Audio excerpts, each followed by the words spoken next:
Hilka. I'm a conservation biologist with Vermont Fish and Wildlife Department. I'm going to introduce the rest of the team here in a second while we're all still on video before I share my screen. But I did just want to remind everyone that, or let everyone know that we are going to be recording this presentation and so that it'll be viewable for others in your groups at a later date. We'll share that on YouTube. So let me just go around the horn. Andy, would you please introduce yourself?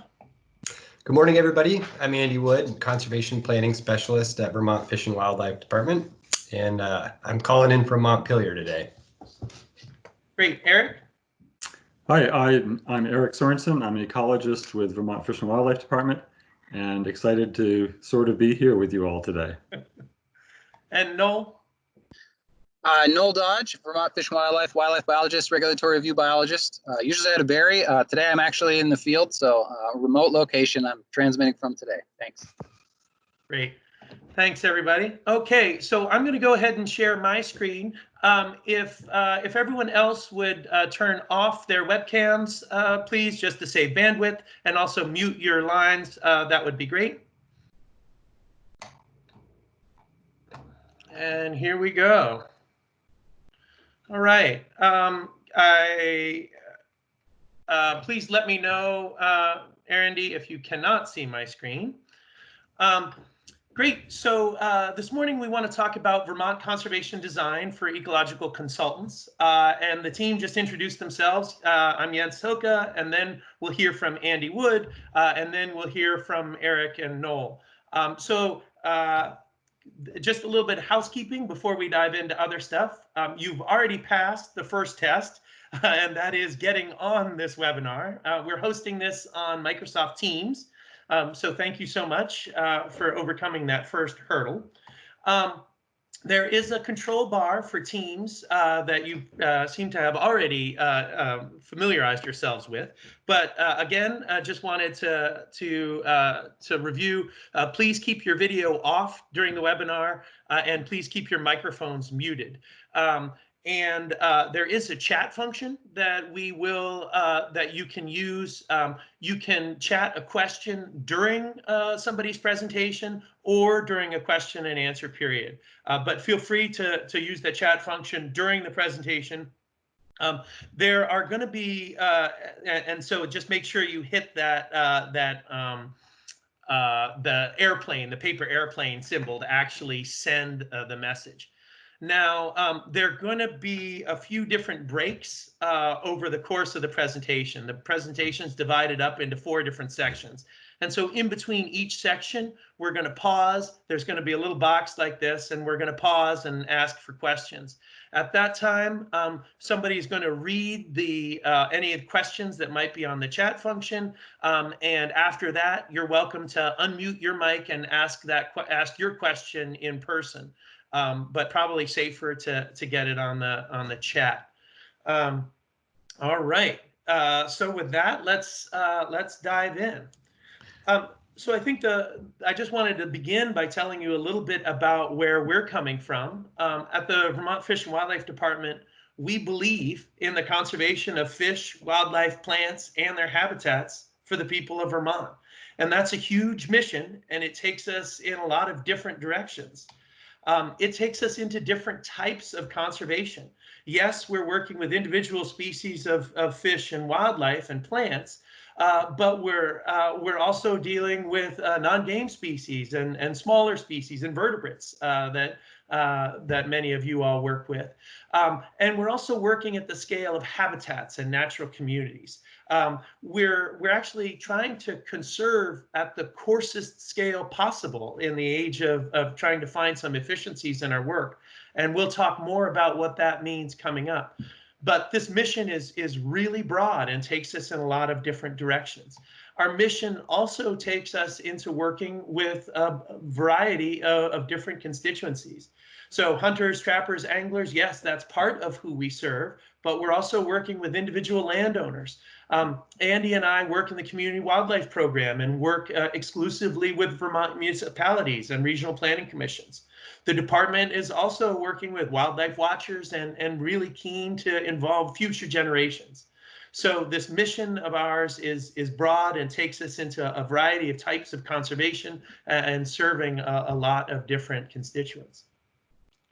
Now, Vermont conservation design is a strategy to protect and enhance ecological function into the future. And we're going to talk a lot more about what that means, that concept of ecological function and what that strategy looks like. But I just want to remind us that we're talking about real places, places that you can visit, places that your clients love dearly, and these places come alive.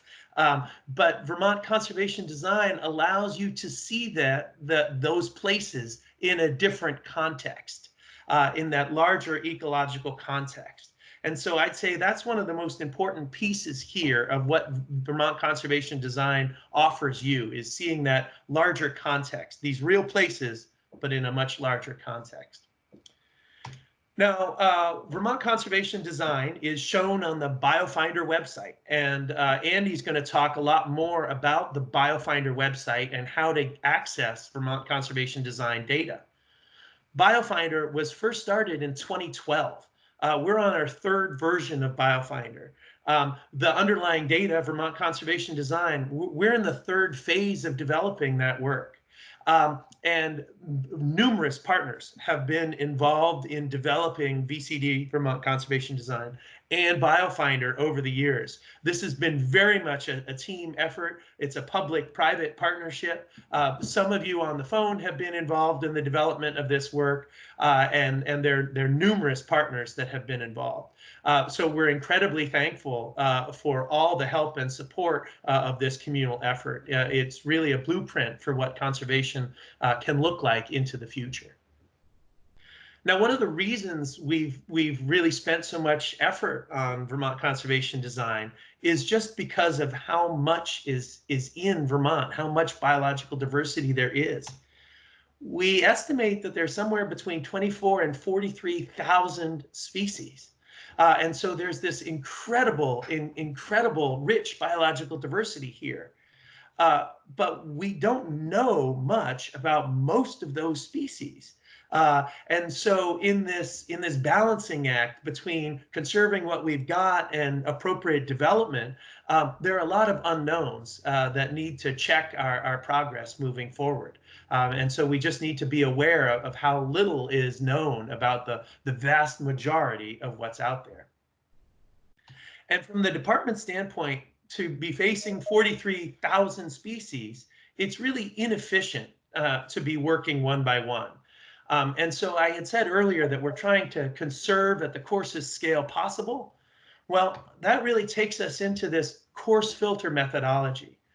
And so what I mean by that is, if you think about a large forest block, maybe the Camel's Hump block, that's 54,000 acres.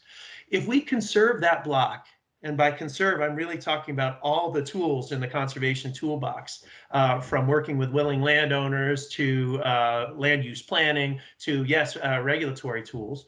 If we conserve that whole forest block, well, there's a whole suite of species and ecological processes, functions that come along with us as part of that conservation effort. Some of these species have very small home ranges. Some of these species we might not even have identified yet. But the vast majority of Vermont species can be conserved through this coarse filter methodology.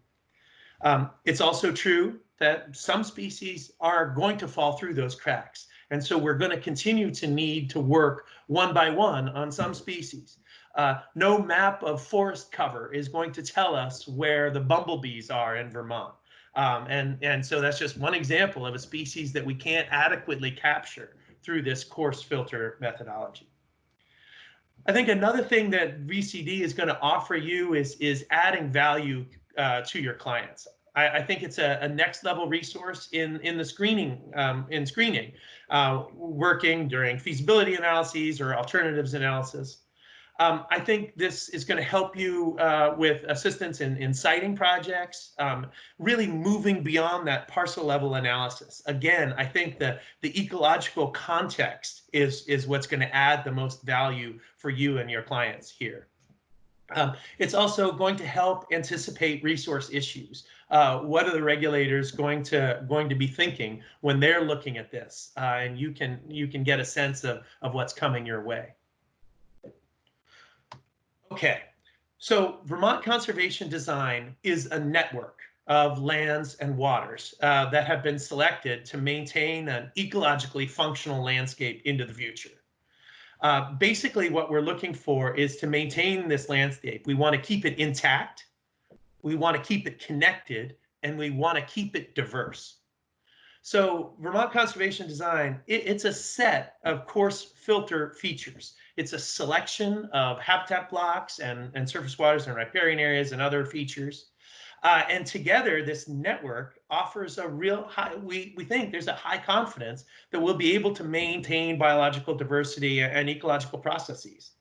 And now I separated that into the future piece because I want to highlight that this isn't just where there's current biological diversity. We believe that this also represents where we'll have biological diversity into the future.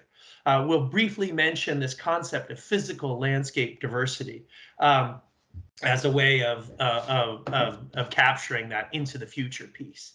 Now, this is a broad vision. That's a huge landscape, and that's going to require all sorts of different public and private agencies all working towards the same goal. It's going to require the support of landowners. It's going to require different types of conservation. So not just the regulatory landscape of maintaining ecological function, but also non-regulatory tools. The importance of individual landowners and appropriate land management.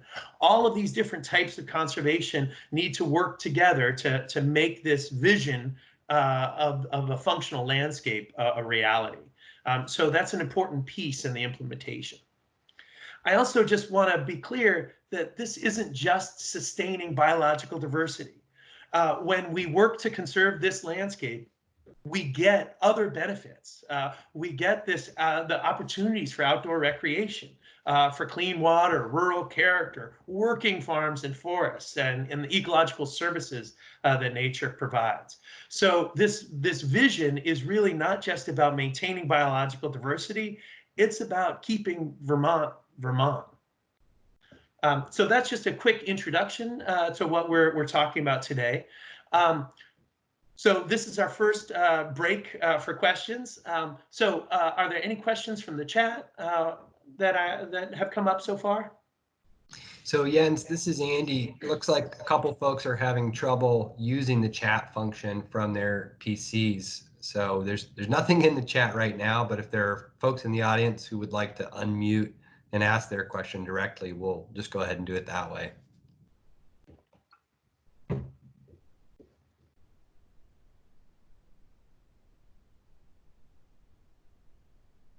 All right. Hearing none, I'll just again, I'll remind you that there are going to be more opportunities for questions in the next 3 sections. So we'll take these breaks and we'll take an appropriate pause. So next up, I want to talk about, get into a little bit more of the conservation science. And I'm just inviting Eric Sorensen to chime in wherever you see fit. Eric, feel free to join in. So I had just shown this slide of the ecologically functional landscape, and I really want to emphasize that it's this overall network that we're trying to maintain. The whole network is what's important. And so independent conservation organizations or landowners will work on pieces of that. But it's the sum of the parts that's most important, that overall network to maintain the ecological function into the future. On the BioFinder website, this is divided into 2 scales of priority, the landscape scale and the community and species scale. And so what you see at left is the overall prioritization. The dark green is that highest priority area. And then there's a priority area as well. But next, what I'm going to do is I'm going to explode the overall network into its component parts. The individual components that are part of that prioritization. And we'll go through those landscape scale components one by one, and then I'll put the network back together. So you'll have a sense of how we came up with this network. So landscape scale, we have a variety of different components or concepts involved in this landscape scale prioritization. So at left, you'll see that we have interior forest blocks, connectivity blocks, then there's surface waters and riparian areas, physical landscape diversity. So I'm going to go through each of these one by one and give you a sense of how they were created and what they do for us. And then I also just want to mention down at the bottom as a reminder for me that wildlife road crossings, we include them on Biofinder, on the Biofinder website. We include them in the species and community, we include those in the community and species scale components. But they very much help with this overall landscape scale function. So that's one that sort of straddles the divide between the landscape and the community and species. Okay, so let's look at interior forests now. These interior forests they're a subset of habitat blocks. So what I mean by that is in total, there are 4,052 habitat blocks or forest blocks in Vermont, ranging from 20 to 150,000 acres. Interior forest is a subset of something like 900 of those 4,000 blocks. And they were selected within each biophysical region. They were selected because they're supporting these ecological functions. They're habitat for forest species. They offer air and water quality protection and climate change resilience. So these are the deep dark woods where you get species and processes that you don't get in a smaller patch of forest. I'll just bring up the map, and you can see that this is a subset of all of the forest blocks in Vermont. You can also see that there's a different threshold for blocks in each biophysical region. So there's a smaller acreage requirement for blocks in the Champlain Valley.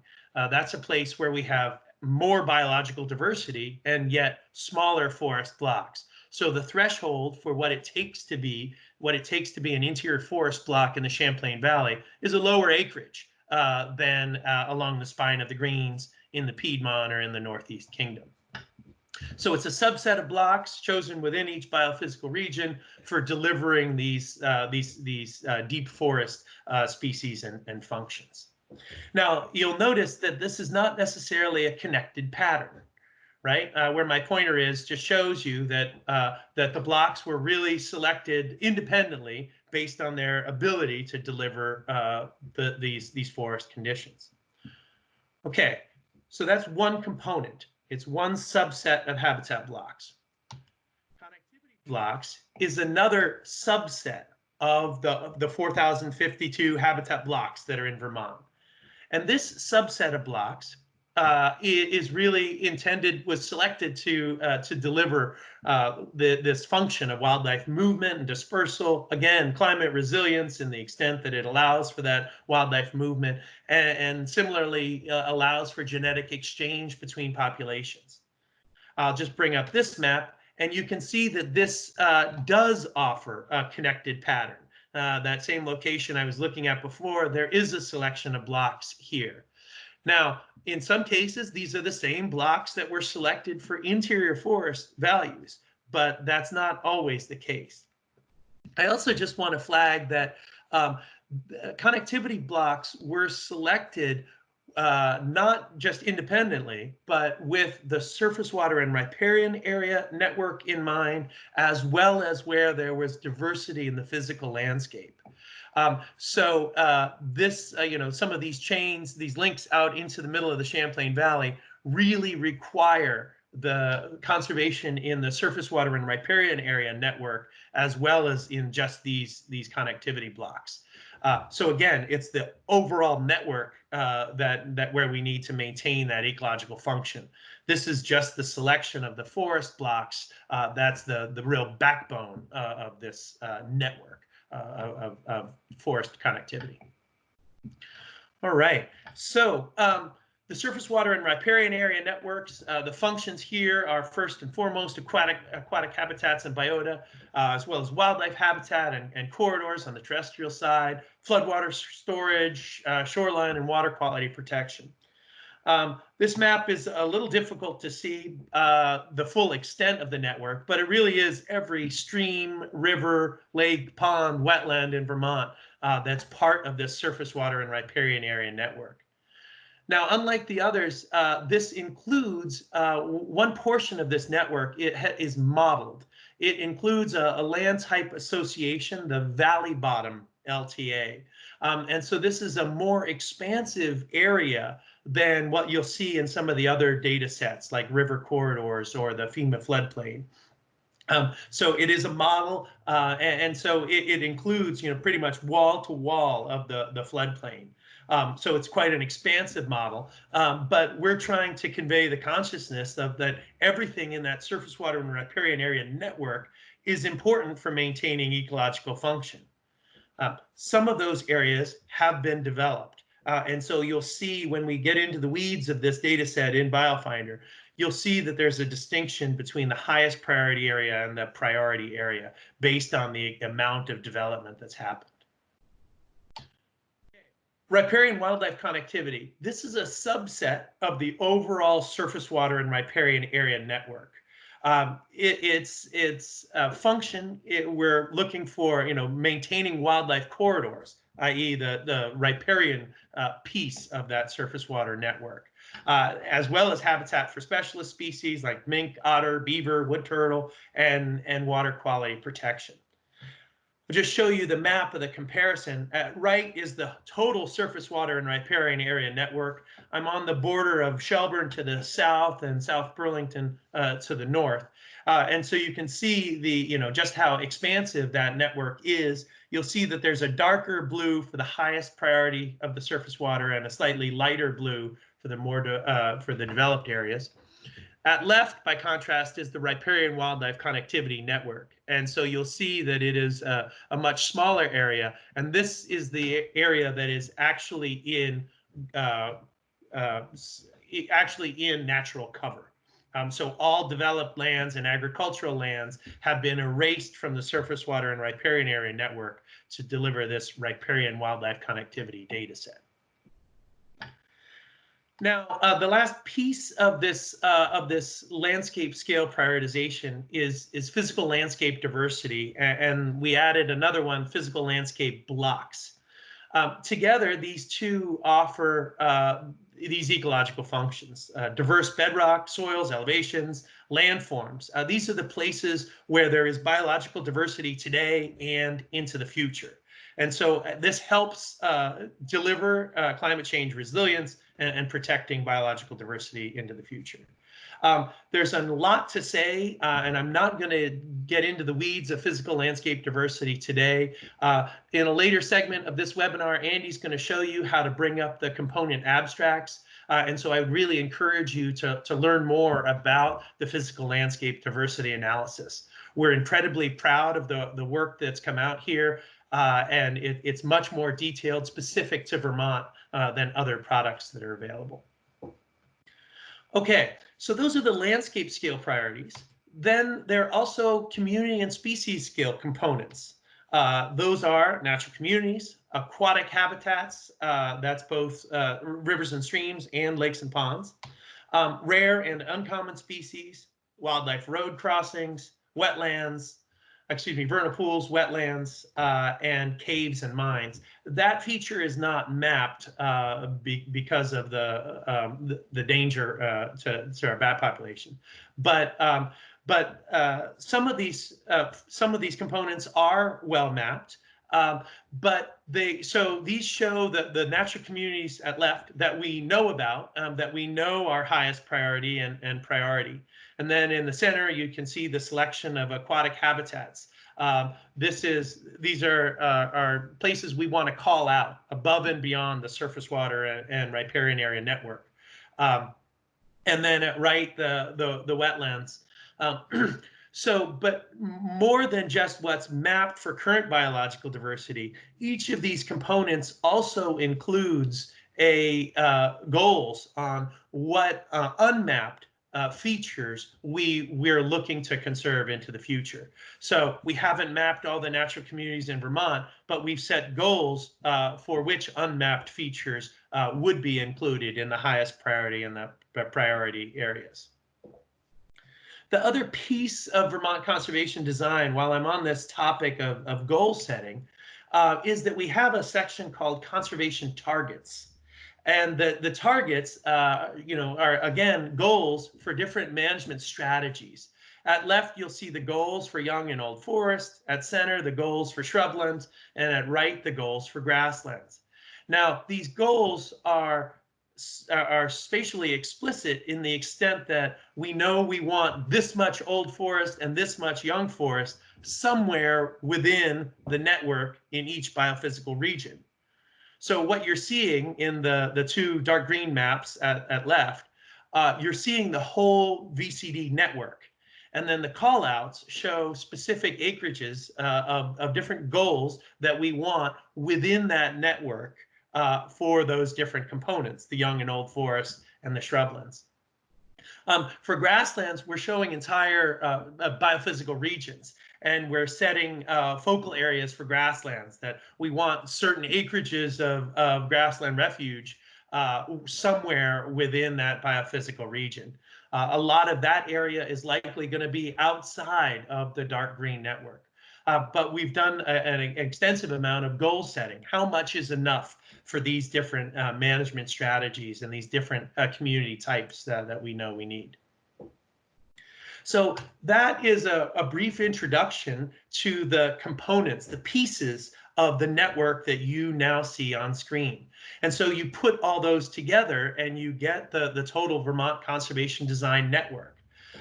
Together, this network maintains an intact, connected, diverse natural landscape. It offers conservation of species and natural communities, and it allows nature to adapt to a changing climate. So we're incredibly proud of this work.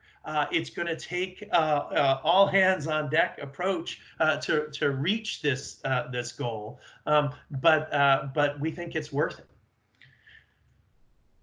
I'll just pause again. I'll offer Eric. Do you have Eric? Here's an opportunity for you to chime in if there's anything I missed, or if there are any questions from the chat. Please feel free. Hi, Jens. No, I have nothing more to add. I just wanted to emphasize that point you made twice about Vermont conservation design being a vision and something that requires, like you said, all hands on deck. We're only going to get to this, what I see is kind of a solution to species conservation and landscape conservation if we can all work together on this. And this is a webinar that's partly about regulations, but it's we have to keep that part in perspective, I think, because this effort is much more than about regulations. It's about how do we go forward as a state, as Vermonters, to get to a goal of this long-term conservation. That's it. Other questions? Feel free to jump in. Jens, we have a question from Karen McNeil. Are contiguous wetlands included in the riparian area maps? Yes. In the surface waters and riparian areas, yes, wetlands are included.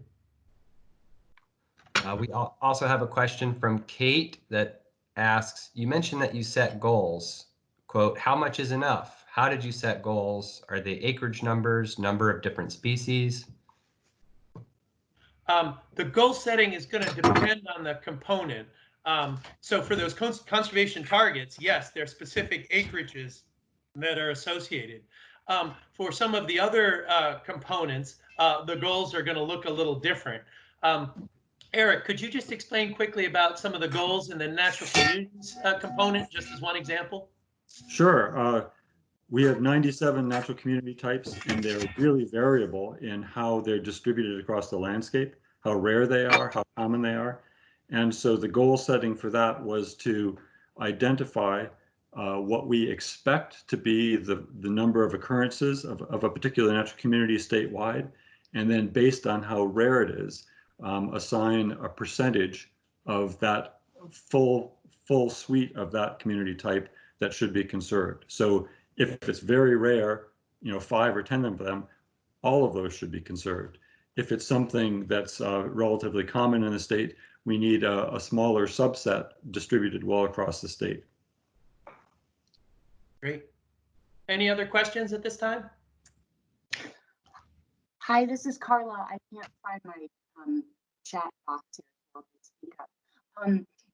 Eric, just to go a little bit further down the path of what you were just describing, I can understand that for natural communities pretty clearly. In terms of establishing a goal or a target for something like shrubland or grassland, what's the reference point, or like how do those goals get set, given that those kinds of things have fluctuated pretty drastically over time? Great question, Carla. Some of them are, we tried to make this as scientific and based on as much evidence and best science available. And we can't go back to pre-settlement conditions, but we can look at pre-European settlement conditions as an indication of what natural systems would have been like. And that was the reference point we used for something like young forests, that within a landscape that is largely dominated by natural processes, we can expect 3 to 5% of the landscape to be in young forest. And so that's how we came up with a range of 3 to 5% for young forest. Old forest is much more difficult. A large part of the landscape was old forest in pre-settlement times. We can't get that back. So that's one where we have a target that is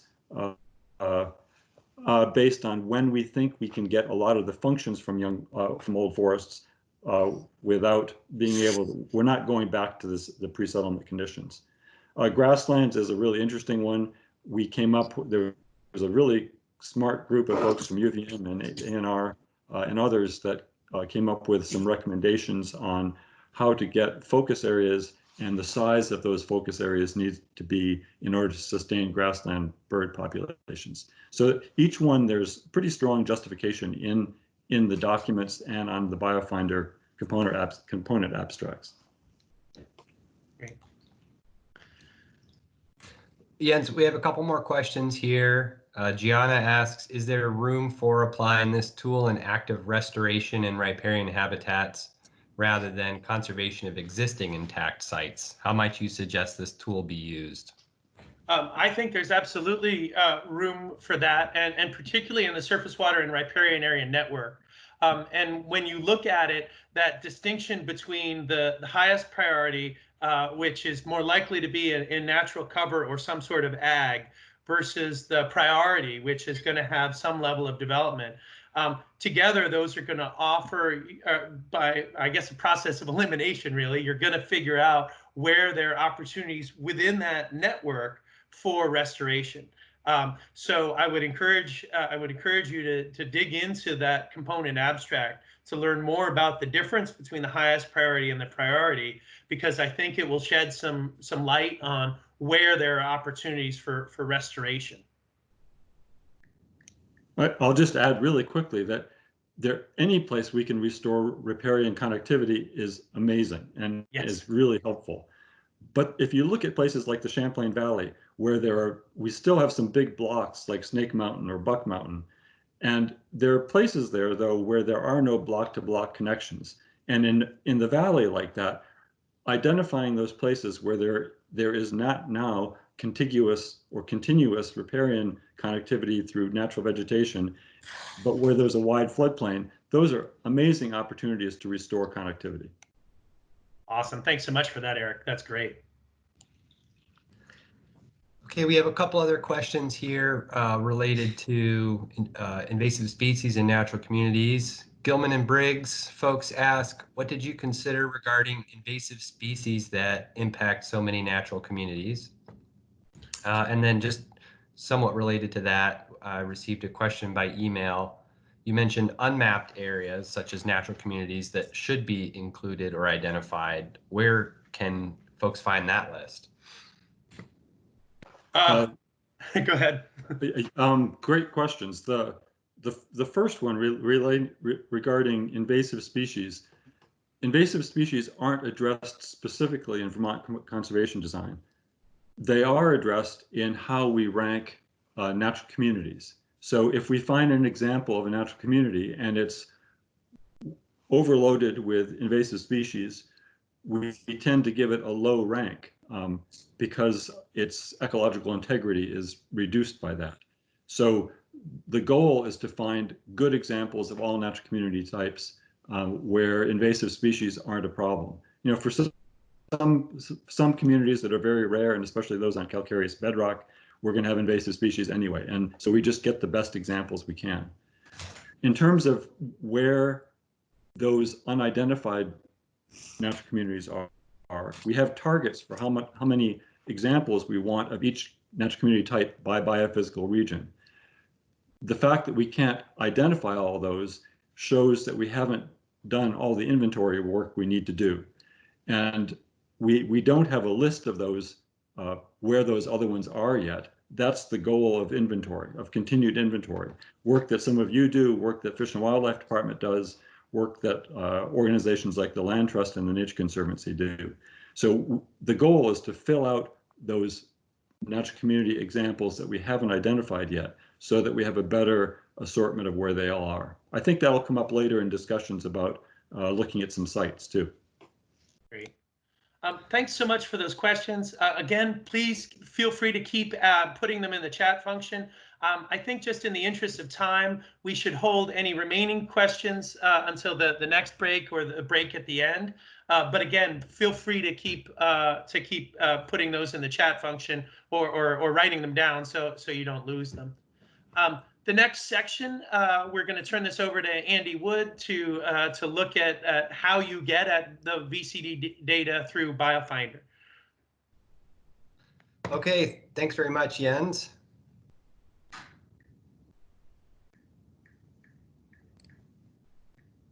Okay, so what I'm going to talk about here is how you get that Vermont conservation design data from the internet into your own computer so that you can work with it in whatever way that you choose to work with it. So first and foremost, Vermont conservation design is accessible through the BioFinder website portal.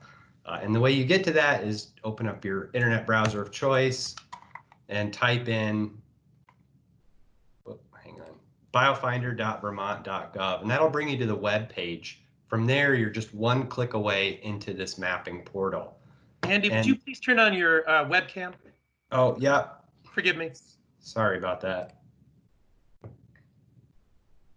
Okay, so all you really missed here was just a screenshot of what the BioFinder portal actually looks like when you get into it through navigating to that web address. And functionally, you may notice that it's really similar to the A&R Atlas. And in fact, you can get to Vermont conservation design through the A&R Atlas, but you don't get access to all of the different abstracts and the important criteria that are laid out in those abstracts through the A&R Atlas. And that's why we're really pushing folks to get at it through the BioFinder. There's also a number of specialized tools and widgets in there that we think you'll find useful. So you can browse that, as I said, straight from the toolbar in the BioFinder website. So over here in the right-hand corner, let me just get my laser pointer on. If you click this wrench and screwdriver and explode it, it'll pop open a toolbar and you'll have 7 different menus to choose from. If you go to this map data menu, you'll see that there are these download icons that give you the option to download those landscape scales, the species and community scale components, the conservation design targets, as well as the report abstracts that have the metadata that give you the real how the layers were built. So these will download into a layer package, and from there you can bring it into whatever other software it is that you prefer, whether that's ArcGIS Desktop or ArcGIS Online or Pro.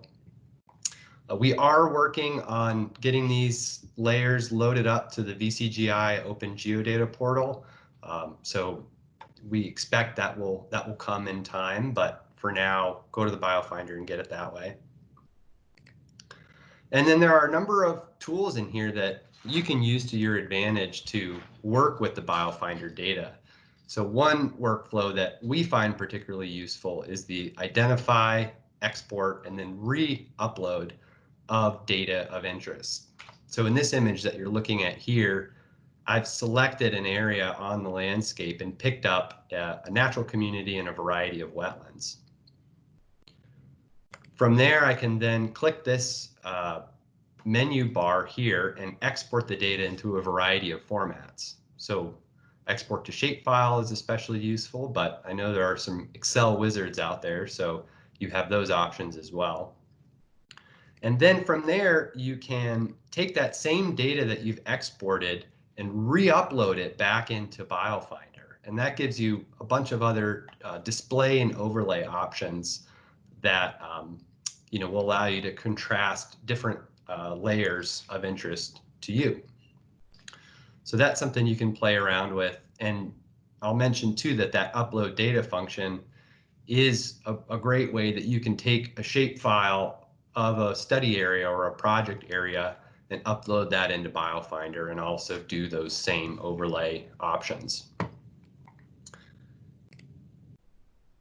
There's another useful custom tool we built into BioFinder, which is the ability to generate landscape reports and species and community reports. So within that same main toolbar, if you go over to the query menu, it'll give you these options here.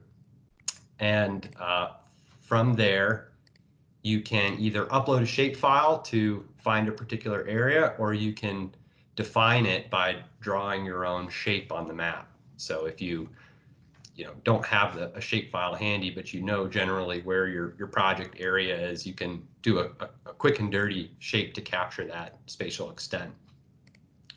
And then from there, it'll give you this formatted report letting you know the acreage of all of the different components that fall within that area. So in this case, I just drew in a big rectangle here, and it tells me just how much interior forest blocks are in that area, just how many priority connectivity blocks are in that area. So that's a useful way to generate some summary statistics, if you will, for what's in your area of interest. I'll also mention that you can print from BioFinder, and I find this tool especially helpful for generating a quick map that you can share with project collaborators. So if you hit print, it'll bring you to an auto-formatted map, and you can go in and you can customize those titles of the maps. You can add notes to convey other information, and then it'll populate the legend with the layers that you have clicked on in BioFinder. So in this case here, I was looking specifically at the connectivity blocks layer and the natural communities data as well. So creating this map is something that you can do just in a couple clicks, and if you need to include that into a scope or a proposal or just some information that you might pass between team members or to a client, that option gives you a nice sort of good-looking map to use. And so, as Jens mentioned, he and I work mostly with towns and regional planners on implementing Act 171 requirements. So, for those of you who don't know, Act 171 is a couple years old now at this point, but it requires town and regional plans to indicate areas that are important as forest blocks and habitat connectors, and to plan for land development in those areas to minimize forest fragmentation and promote the health, viability, and ecological function of forests. So we use BioFinder extensively to support just that kind of planning. So I'll give you an example of what that Act 171 compliance map might look like. Let's zoom in here to the town of Waitsfield. So I went into BioFinder and I selected a number of forest blocks. I don't have the actual VCD layers up here, but you can see that I picked this area on the east side of Waitsfield and then these blocks along the north and west sides. And those were selected from the connectivity blocks and the interior forest layers in Vermont conservation design. So that might be the first stab at that Act 171 map in identifying those forest blocks. Next, if you add in the surface, water, and riparian areas, we start to get at those habitat connectors that are referenced in the Act 171 guidance. So here, just by adding in this layer, you can see that the Mad River and its tributaries pop out as really important connectivity elements in Waitsfield. And then finally, if I add in the wildlife road crossings data, what you see here is just a subset of that data. So I took what was in Vermont Conservation Design, Visible in BioFinder, and chose the ones that seem to be the most promising and the most relevant for this community. So just through using BioFinder to select different elements of Vermont Conservation Design data, I'm able to come up with a draft map here that would meet the needs of a town looking to build in those Act 171 forest block planning provisions. So that's just an example for how I use BioFinder to get Vermont conservation design out into the world in a real applicable way. I'll just add too that there's a lot of flexibility. There's a huge amount of data that you can find through BioFinder, and so naturally some layers may be more or less important for the work that you're doing, depending on who your client is or who you're working with and collaborating with. So there's a ton of flexibility for you to choose layers.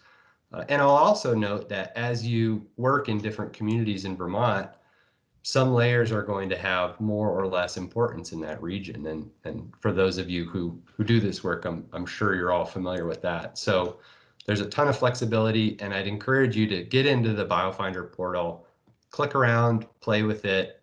You can't break it. And if you have questions about particular tools and widgets, you can shoot me an email and I'll provide that info at the end of the presentation.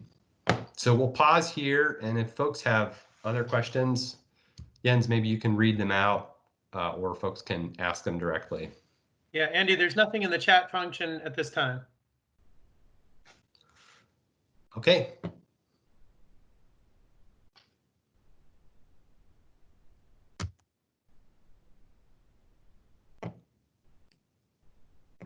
So at this point, we're going to transition to another presenter. Bear with us while we get that set up. And Eric and Noel, if you'd please turn on your webcams as well, that would be great.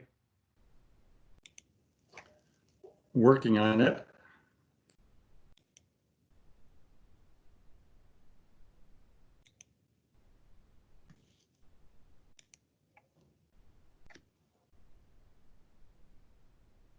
Okay. Andy, let me know if you can't see this. You're good to go, Eric. Well, so Noel and I are going to go through this next section with you and talk a little bit about Vermont conservation design and how it relates to regulations. Before I do that, I wanted to just go through some of this. But this is sort of back to that idea of how widely we're trying to use Vermont conservation design as part of Vermont Fish and Wildlife Department's mission to conserve all species of plants and animals for the people of Vermont. So as Jens and Andy have explained, we're using it for conservation planning in towns. We use it in our land conservation prioritization, where the state acquires land or where we acquire easements. That's also the case for the Vermont Land Trust and to some extent the Nature Conservancy too. It affects how we do state lands management now. We work some of the issues of Vermont conservation design into long-range management plans. The Staying Connected initiative, check out the website for that if you haven't looked at it before, but it's Vermont Conservation Design is right in the middle of this connectivity area between the Adirondacks and the Gaspé and Nova Scotia, and it's influenced how that organization works. John Austin with the Vermont Fish and Wildlife Department is co-chair of the New England Governor's Eastern Canadian Premier's connectivity resolution. And Vermont Conservation Design has, I'm really proud, we have this tool in Vermont that is able to provide a fairly fine scale resolution on how we look at connectivity across our state. And then in section 248, there's the charge for our review of no undue adverse impact on the natural environment. And we do apply what we know from Vermont Conservation Design as one way of looking at that, that criterion in section 248. For Act 250, and we'll get into this a little bit more, it really provides more of a context in how we look at our overall habitat protection. So this is a little bit more detail on that. Again, there's that language from section 248 that allows for or requires, before a certificate of public good is issued, that there will not be an undue adverse impact on those features as well as the natural environment. And so far we have used that language to address mostly interior forest functions and landscape connectivity. In Act 250, you're very familiar with all those criteria, and the one that Act 250, the part of Act 250 where Vermont Conservation Design applies now most is in criterion 8, and mostly dealing with the sub-criterion of rare and irreplaceable natural areas. I'll cover a little bit more about that in just a minute. And we'll talk a little bit more about this too, but there are some revisions, potential revisions to Act 250 that may make addressing forest fragmentation and landscape connectivity a reality. Here's a kind of a large table, but I just wanted to show briefly how the criterion in Act 250, although they don't necessarily, we don't use Vermont Conservation Design to make comments on those criterion. There's a lot of overlap between headwaters and aquatic features, river functions, and those surface waters and riparian areas. Wetlands are really the same layers that the Wetlands Office uses. Rare and irreplaceable natural areas and things like exceptional natural communities, but also rare physical landscapes. You can see down the list there. The two that are not part of Act 250 now and could be in the future are those areas addressing forest fragmentation and landscape connectivity.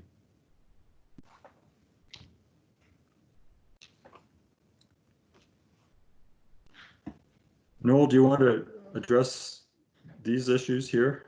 Sure, yeah, I can jump in.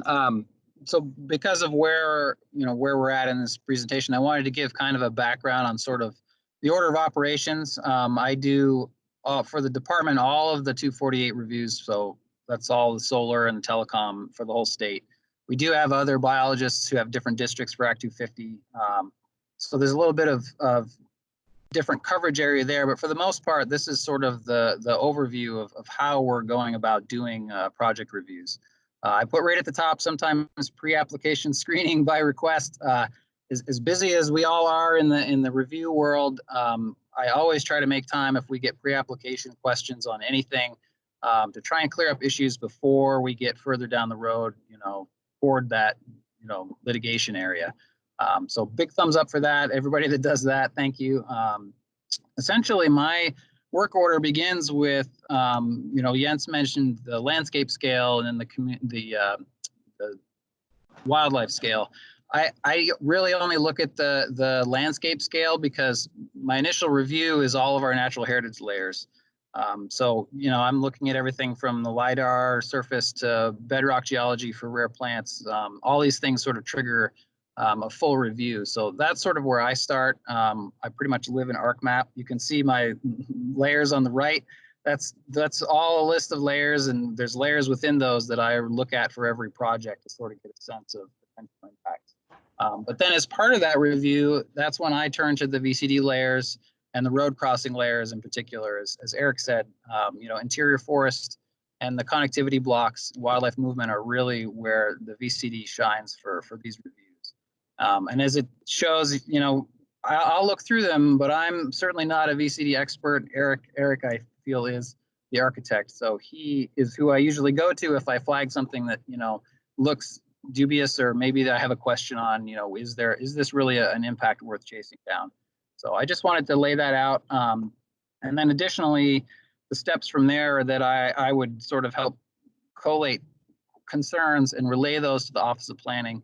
And the Office of Planning, of course, is pulling all of these concerns from all the different department agencies, including DEC. So that's sort of the order of operations of how the views are being integrated with VCD. Next, Eric. So as I said, I'm really focused on sort of the landscape scale. I sort of put this range in there of the scale that I'm looking at a project at. I'm looking at more of a bigger picture. I'm not really zoomed down at the really small scale. Anywhere from 1 to 40,000 to 1 to 200,000 is a scale I feel it tends to be big enough to really show the value of a block if the project is next to a block that's temporally concerned. So forest clearing again is what we end up with as usually the primary concern when we're talking about these connectivity and interior forest block issues. I also wanted to mention, I think Jens did at the beginning too, you can see my picture on the right there. I've played with the visibility because many of these interior forest blocks are also connectivity blocks. And so anytime that occurs, for me, those blocks are a little more important in my mind to really investigate impacts.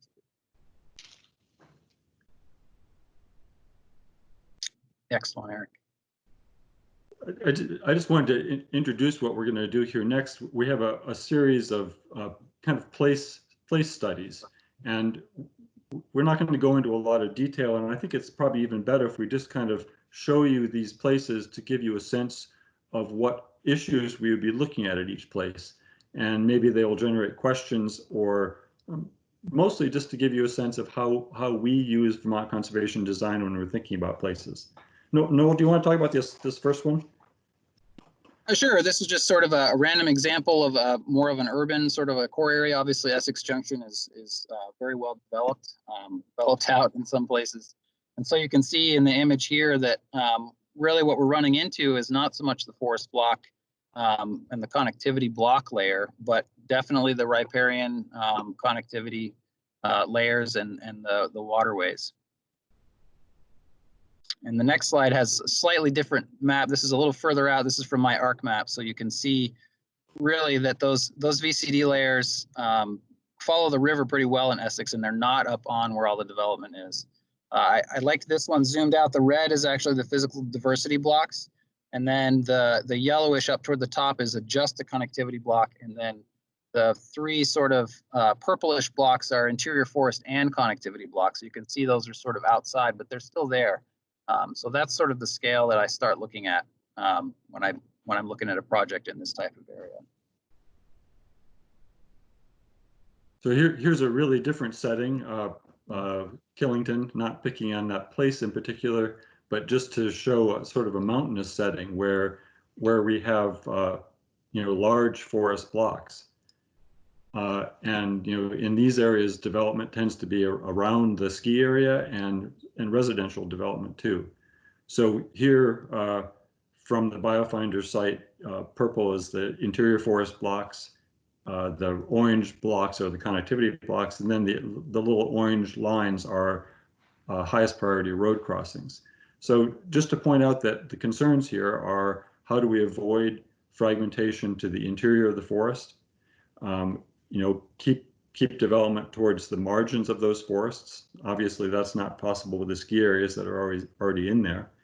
And then for connectivity blocks, how do we keep development so that it's at the margin of connectivity blocks, but not in a location where that connectivity block is forming a connection to the block next to it? We haven't talked a lot about the physical landscape diversity. This is a view of, and you can view the physical landscape diversity as blocks that were added to fill out the full representation of physical landscape diversity, or this way, in which you look at blocks that are categorized as being a rare physical landscape, representative, or responsibility. The responsibility one, mostly think of things like calcareous bedrock, where Vermont has a very high percentage of the region's calcareous bedrock, and we feel there's a responsibility to conserve it to the extent we can. Here, we're still looking at the Killington area, and the red shows those high elevation land type associations, really, where there are significant natural communities. So it's sort of overlap with natural communities in this case. Here's a very different setting. The valley bottom of Champlain Valley bottom in the Orwell area, where you've got low hills, lots of clay agricultural soils, sparse development. And in an area like this, these features here are showing, back to that question earlier about riparian areas, where you can see the blue, that full valley bottom land type association that's broader than river corridors, and portions of that that are naturally vegetated, where we have good wildlife connectivity, good habitat connectivity. But you can see how important those riparian areas are for connectivity in this area. And then the blocks in this case, which are showing up because of being physical landscape diversity blocks. Here, because they are mostly low limey hills, low calcareous hills. And the first thing I would do here is go back to the heritage database and see if there are rare plants or rare communities associated with those. But we sure haven't inventoried anywhere, sort of back to that other question. And if you see these physical landscape diversity blocks and those identified as calcareous hills, it'd be a place to question whether there are natural communities or rare plants there that would need to be inventoried. One more case study. This one's quite a bit more specific. It's one where it's been through the Section 248 review process. The highlighted little block there in the middle is, it's called North Hill, but it's also part of the Schutzville Hill Wildlife Corridor. I don't have a fancy cursor like Jens and Andy do. Hopefully you can see my cursor there, where you've got the Mount Mansfield block and the Worcester Range block, and this little block in between along Route 100. And there was a project here. It was actually a cell tower, which is a really unusual thing for us to get very involved in. But in this particular case, this one block is the best connection remaining between those two major ranges in north of I-89. If you look a little closer at that project, it's just a little purple line there in the middle. And this is, again, it's a very small footprint project, but it's a project where there's a new road constructed right to the center of this one connectivity block. And our concerns were, what does that, in this one very critical place, what does that one development, whether it's a small cell tower or, a small footprint cell tower and the road associated with that, or much worse, in this case, a subdivision, what would that do to the function of this connectivity block? And I think the concern was that it could actually shut down that function substantially. And I just want to point out, in a place like this, there sure is lots of room for development. And you can look at places, the green lines here indicate places where there's a good connectivity across the road, and these other areas aren't. So there are places along the edge of this connectivity block where there's plenty of room for development. It's what do we do with this small remaining piece that's functional in the interior that allows wildlife movement and, over time, plant migration. Noel, do you want me to cover this, or this is your data? So do you want to just review this? Sure, but they're your slides. Sure. So this is just a quick summary that I did, been a few years now, of sort of the projects that we look at Fish and Wildlife, the number of them, and sort of how they're distributed. Again, as I said earlier, I'm looking at all the 248 projects, so this is focused on 248. And there's just some numbers of what projects we're seeing.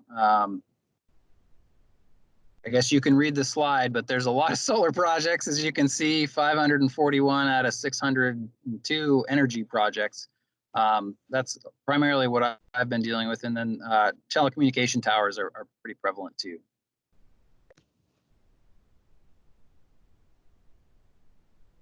And Eric likes this one. I actually added a little there, Eric, because essentially as demonstrated by experience, we've looked at all these projects, but we tend to stick to our usual order of operations where we're identifying issues and concerns. We're attempting to get developers and consultants to avoid impacts to these areas. And then if those impacts are unavoidable, to minimize them as a second step. And then in that order, maybe end up at mitigation. So in all of those projects, we directly opposed one cell tower, and we had one solar project that was just really, really poorly sited. So that's pretty good evidence that we do a lot of work on these projects to get them to minimize and reduce the amount of impacts to these resources.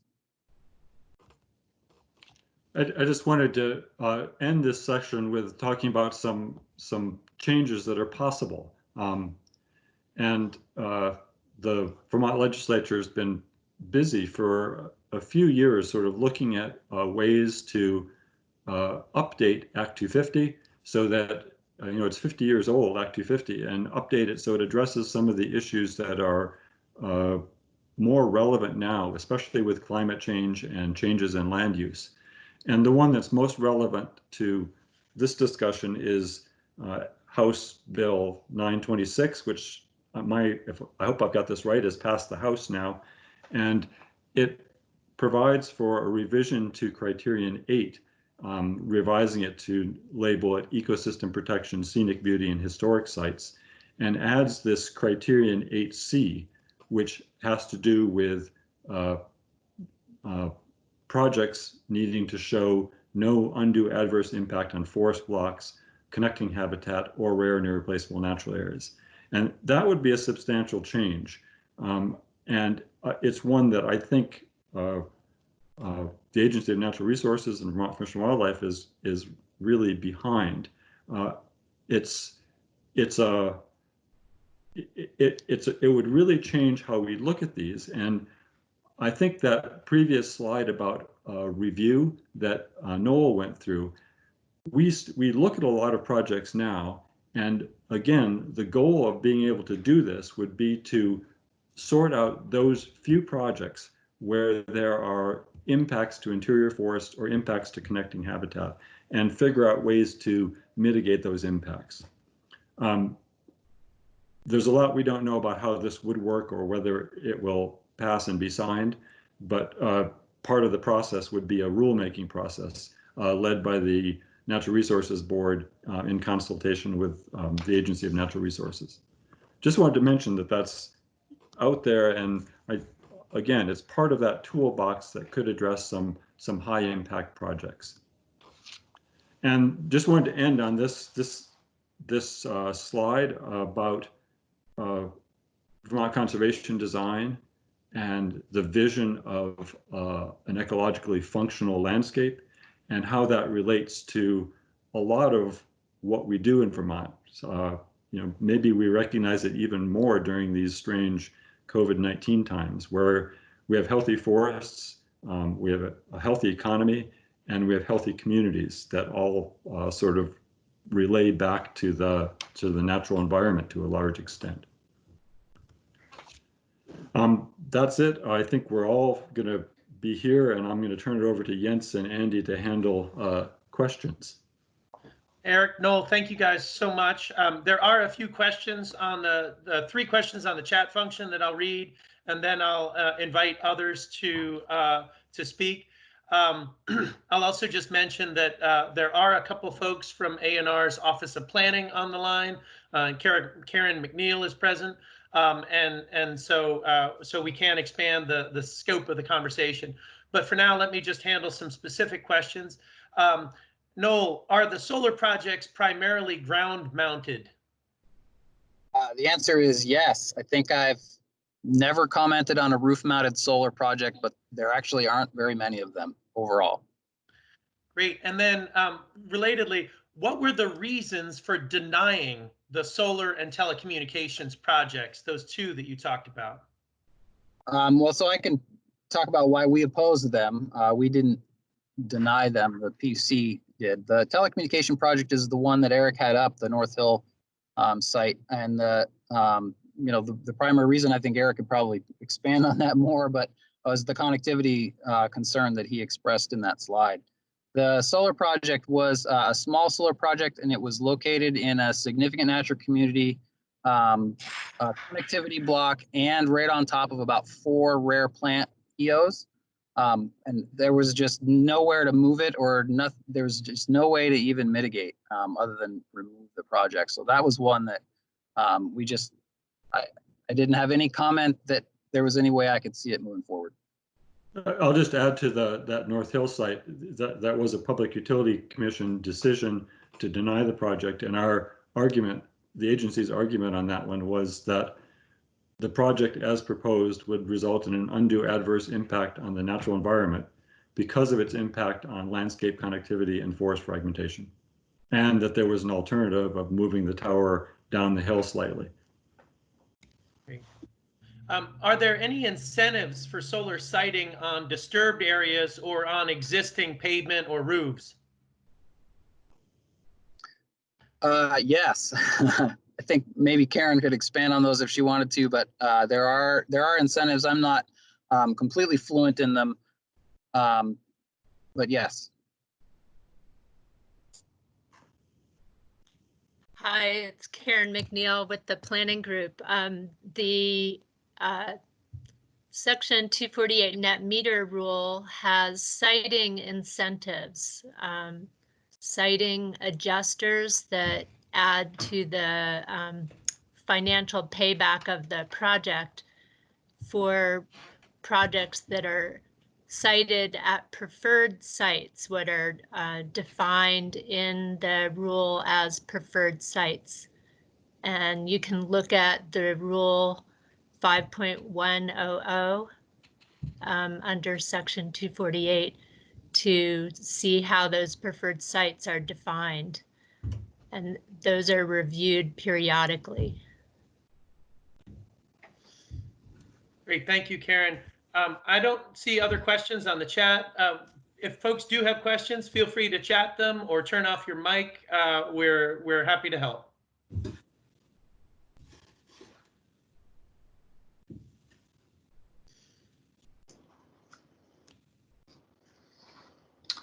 Yes. Can you hear me? Yes, please. This is Aaron Worthley with Aero Environmental.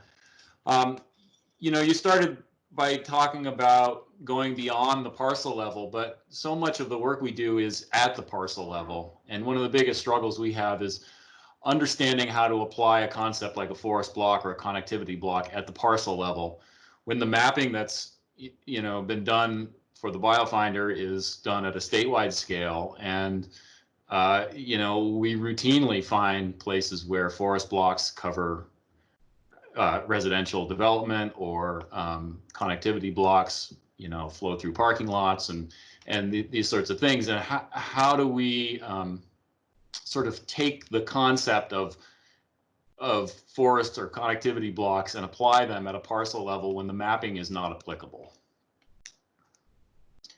How would you have us do that, I guess, is really the question. Good question, Aaron. It's the block mapping was done with, I'm going to forget the date of the aerial photography that was used for that. So it's relatively old, and I guess I would say that's where common sense comes in. If a connectivity block comes up to the edge of an existing or covers an existing subdivision, that subdivision is something that was put in since the block boundaries were defined. And the same, hopefully the same concept applies to where that new block boundary is, but hasn't been mapped yet. We've been working with UVM for a while, the Spatial Analysis Lab, and working on a new